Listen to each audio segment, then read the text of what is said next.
Bismillahirrahmanirrahim. Assalamu alaikum. Today we're going to talk about the aminoglycosides. Aminoglycosides are bactericidal broad spectrum protein synthesis inhibitors. They bind irreversibly to the 30S ribosomal subunit. Once they bind, they do not get detached. The drugs belonging to the group of aminoglycosides are produced by two genera. Those having a suffix mycin, they are derived from the species belonging to the genus Streptomyces, for example, Streptomycin, tobramycin, while those having a suffix micin, they are derived from micromonospora, for example, gentamicin. The first aminoglycoside to be isolated was streptomycin, and it was isolated in the year 1943 from Streptomyces griseus. It was discovered by three American biochemists, Selman Waksman, Albert Schwartz, and Elizabeth Bugey. The second aminoglycoside to be discovered was neomycin, and it was isolated from Streptomyces freidii. Here we have the structure of the streptomycin that is isolated from Streptomyces griseus. The first ring is the streptidine ring. It has a cyclohexane ring and two gonadine groups. Then the second ring is streptose. It is a methyl pentose, and here we have N-methyl L-glucosamine, an amino sugar.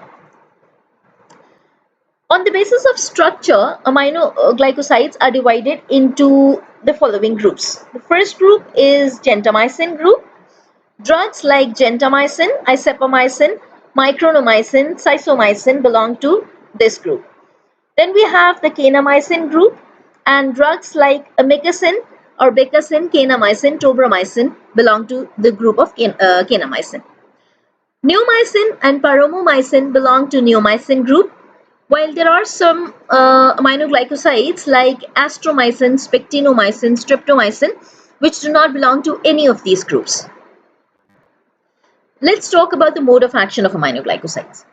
So for the aminoglycosides to be active, for them to inhibit the protein synthesis, they have to penetrate the outer membrane and then the cytoplasmic membrane. So these aminoglycosides, they penetrate the outer membrane through the porine channels by passive diffusion, while they penetrate the cytoplasmic membrane by active transport by the proton pumps, which is an oxygen-dependent process. If these aminoglycosides are present at high concentrations, if they're administered and they're present in the body in high concentrations, they are going to interfere with the formation of initiation complexes.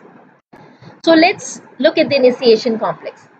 So translation in bacteria begins with the formation of initiation complex, obviously, and this initiation complex includes a small ribosomal subunit, the 30S ribosomal subunit, to which these drugs bind.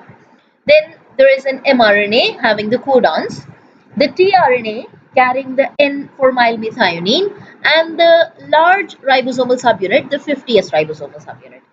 So these subunits, they bind and form an intact ribosome, and with the formation of this initiation complex, translation begins. The tRNA brings first amino acid in the polypeptide chain to bind to the start codon on the mRNA. Then these tRNAs keep on bringing amino acids one by one so that the polypeptide chain get elongated. And finally, at the end, this process has to terminate, and so the release factor recognizes the stop codon, and so this initiation complex, it dissociates, the polypeptide chain is released, and all these components, when they're dissociated, they get recycled in the body. They can be used wherever they are required. So if these aminoglycosides are present at a high concentration, then they interfere with the formation of this initiation complex, and so you can see that if the initiation complex is not formed, there will be no peptide chain, no protein synthesis. So this is the first mechanism by which aminoglycosides act. But if these aminoglycosides are present at low concentration, they can cause misreading of mRNA on the ribosome. So here we can see that an initiation complex is formed, the 50S, the 30S, the mRNA, the tRNA, and we can see that the aminoglycoside has bound to the 30S ribosomal subunit. So when the aminoglycosides bind to their target site, when they bind to the 30th ribosomal subunit, they bring about structural changes, and these structural changes lead to the misreading of codon by the tRNA.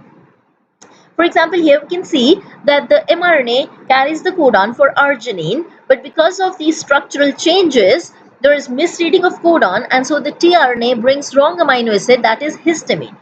As a result, the peptide chain that will get elongated, it will have wrong amino acids, resulting in the formation of non-functional proteins. So this is the second mechanism by which aminoglycosides act. So then let's see what mechanisms of resistances have the bacteria developed. So the first mechanism of resistance by which the bacteria act is the inactivation of the drug.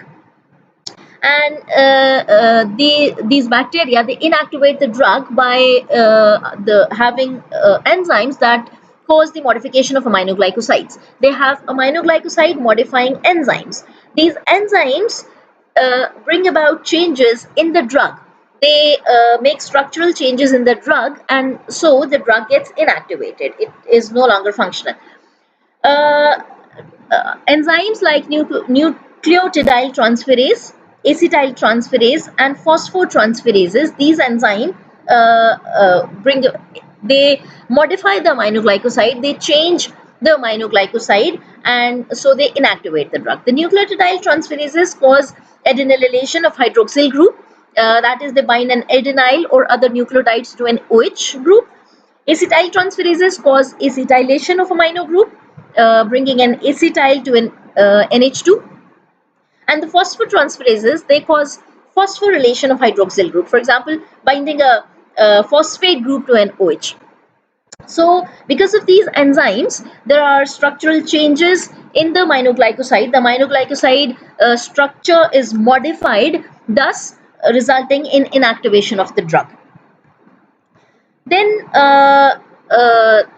certain bacteria have developed resistant genes which instead of bringing changes in the drug, they modify their own targeted sites. So if the target site is modified, the drug will no longer have an affinity to the 30th ribosomal subunit. It will no longer have an affinity to the target site, so it will not be able to bind to the target site, and thus obviously the drug will become inactive. So the resistant genes cause a substitution of a single amino acid in the targeted site. Thus, the affinity between the aminoglycoside and the ribosome reduces, and so the aminoglycoside no longer can bind to its target site and can no longer inhibit the protein synthesis. The third mechanism of resistance which the bacteria have developed is decreased permeability. So, genetic mutations affecting the active transport system cause decreased accumulation of the antibiotic in the cell. There is decreased permeability through the cytoplasmic membrane through the active transport mechanism, and obviously if the drug cannot penetrate through the cytoplasmic membrane, it will not reach a target site. So there is decreased accumulation of the antibiotic inside the cell, and thus it is no longer active in inhibiting protein synthesis. Spectrum of activity. So these aminoglycosides are active against gram-negative bacteria, including Enterobacteriaceae and Pseudomonas aeruginosa. Drugs like streptomycin are also active against Mycobacterium tuberculosis and Staphylococci, but they are inactive against Streptococci and Pneumococci. As we know that these aminoglycosides, they require oxygen for their uptake, since we already said that the active transport through which the drug enter the cytoplasmic membrane is an oxygen dependent process, so they require oxygen for their uptake, and so these aminoglycosides are inactive against obligate anaerobes. Pharmacokinetics. These drugs, these aminoglycosides, they show poor oral absorption, and they are not destroyed in the GI tract. They do not get destroyed by the gastrointestinal tract, the acid present in the GI tract, and by the enzymes present in the gastrointestinal tract. And so They can be used to treat enteric infections, but they are commonly administered by injections for systemic infections, or they can be used topically. Gentamicin and tobramycin can be used for the treatment of meningitis, sepsis, and pneumonia. Neomycin can be used for skin infections associated with wounds and burns. Streptomycin, when it is used in combination with tetracycline, can be used for the treatment of plaque, tularemia, and brucellosis. Then streptomycin, if it is used in combination with penicillin, can be used for bacterial endocarditis. Adverse effects. So these aminoglycosides have a few adverse effects when if they're used. The first one is nephrotoxicity, damaging the kidneys.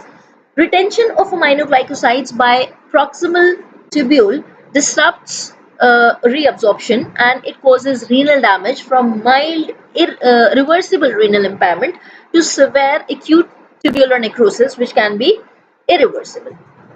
So the nephrotoxicity can be mild and reversible, or it can be severe and irreversible, leading to acute tubular necrosis. And acute tubular necrosis is a kidney disorder which involves damage to the tubule cells of the kidneys. Then these aminoglycosides can cause ototoxicity.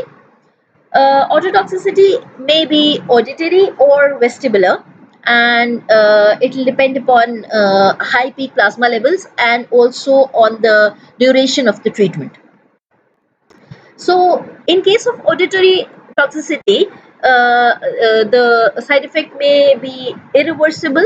This auditory toxicity may be irreversible, may lead to irreversible deafness, and it can also affect fetuses. Drugs like neomycin, kanamycin, and amikacin are known to cause tinnitus. Tinnitus is basically hearing sounds, the ringing in the ears, hearing sounds that come from inside your body, not outside, but you hear it in your ears, ringing in the ears. Then this aminoglycoside can cause vestibular toxicity, and the vestibular toxicity may lead to vertigo, ataxia, or oscillopsia. Oscillopsia is basically the sensation that the surrounding environment is constantly in motion. Obviously, it is stationary, but the person feels like everything is moving. It can also, the aminoglycoside, one of the side effects of aminoglycoside can be neuromuscular blockade. A blocking of neuromuscular transmission leads to paralysis of the affected skeletal muscles. And finally, it can cause hypersensitivity. Contact dermatitis is found to be the most common reaction to topically applied neomycin, leading to redness and irritation of the skin. So this was all about the aminoglycosides. Thank you very much.